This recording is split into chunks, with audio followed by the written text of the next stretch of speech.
মা, নিউজটা দেখলে? হ্যাঁ রে, দেখলাম। এই সময় তো আমাদেরও যাওয়ার কথা ছিল। ভাগ্যিস যায়নি। কি ভয়ঙ্কর কাণ্ড হয়েছে ওখানে। বাপরে।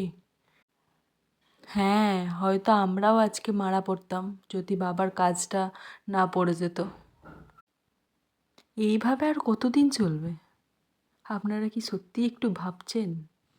ভেবে দেখছেন কি হচ্ছে?